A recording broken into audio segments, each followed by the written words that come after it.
Hi guys, this is Beam 520. Let's see what's inside the box.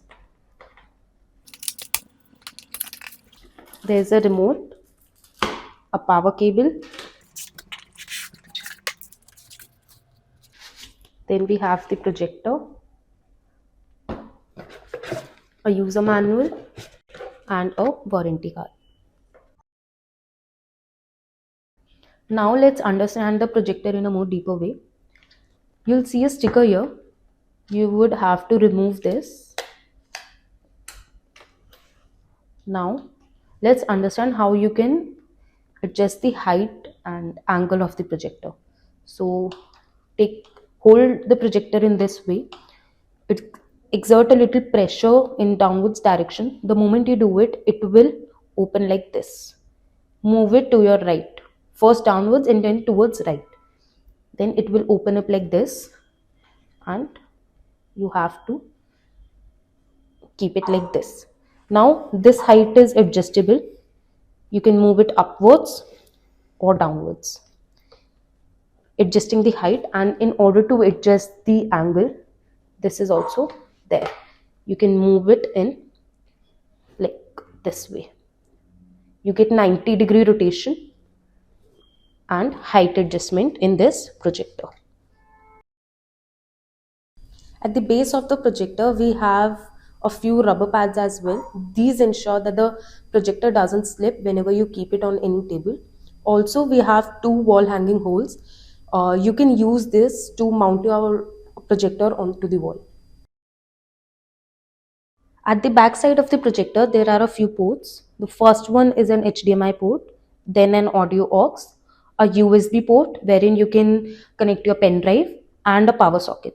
You would have to connect this part of the power cable here, and then the other part of it would go into the power source.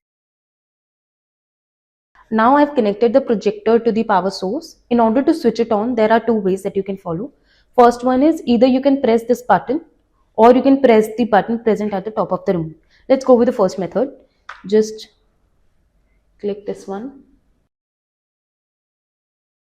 The projector is on now. You can see the screen.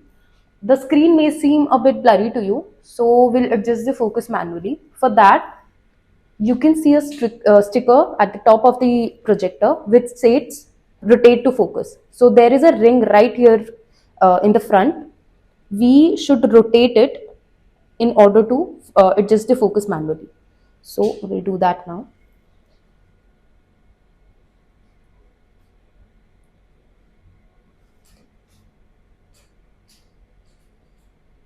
I guess this looks good for me, and this is how one must adjust the focus manually. So this projector has two interfaces. First one is the one that you're already seeing on the screen. The second one comes when you click on this desktop option. The moment you click on it, you will see an interface similar to how your Android TV or smart TV looks like. So it's easy for you to navigate through this interface.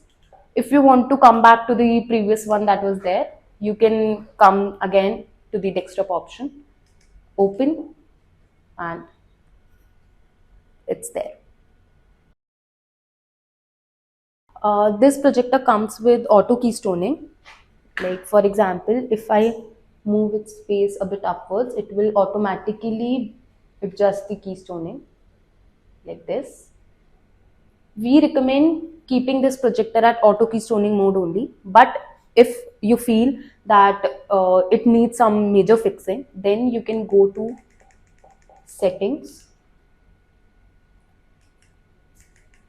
You will see an option here with the name manual keystone correction. Click on it, and here you can fix to whatever angle you like it on.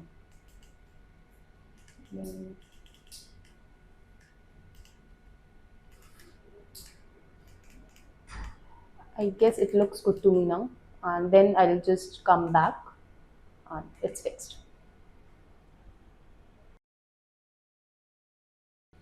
Now let's see how you can connect your projector to the internet/Wi-Fi. For that, you would need to go to settings. The first option, network.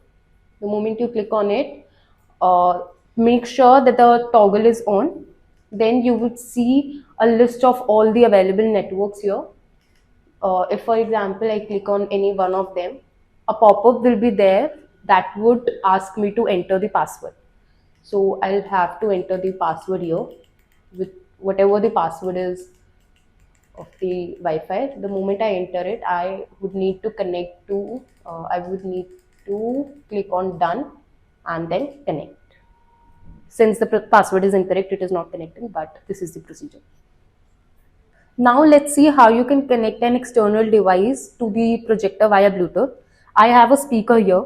I'll connect it and show you how it is done. I'll go to the settings first. I'll click on Bluetooth. I'll see a list of all the available devices. Now this device comes by the name of SoundDrum. I'll click on confirm. It's paired. You are now connected to your SoundDrum One. This projector comes with a few pre-installed apps that we frequently use. But if you feel that still something is missing, you can go to the App Store here. You would need to log into or sign into your account here. We have already done that. After that, you can search for any app that you want and you can then download it. Now let's see how you can mirror your mobile phones. Make sure that both the devices, the projector and your mobile phone, are connected to the same network. Let's first start with the Android one. Go to the Miracast option present at the home screen. Click on it. After doing that, take your mobile phone. Go to the mirror screen option. You'll see the name of the projector here. Click on it.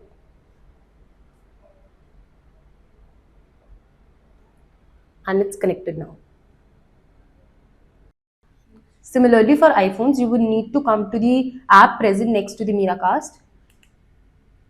It goes by the name Emotincast. Then you would need to click on Start Projecting Screen. The moment you do it, take your iPhone,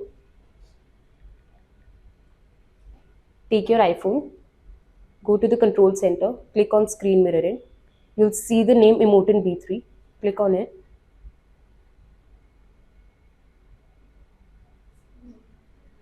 And it's done. Now let's discuss some FAQs. The first one is, how do I get the best clarity from my projector? See, for the best clarity, use the projector in a dark room. Darker the room, better the clarity. The second one is, at what height should I install my projector? It is recommended to keep the projector at least 5 feet above the ground level for an optimal viewing experience, but you may go with whatever height suits you the best. The third one is, should I use a wall mount or ceiling mount? Both are good options, but before fixing, consider the screen size and focus to get the best projection. I keep noticing dust accumulating inside my projector. What should I do? See, since the projector uses open engine technology, some dust can enter over time. We recommend keeping it in clear, dust-free environment to reduce the buildup. Also, and another question that we usually keep getting is that people keep noticing their projector getting heated up. For that, we recommend to keep the projector at least 2 feet away from the wall so that there is enough space for the air to go out.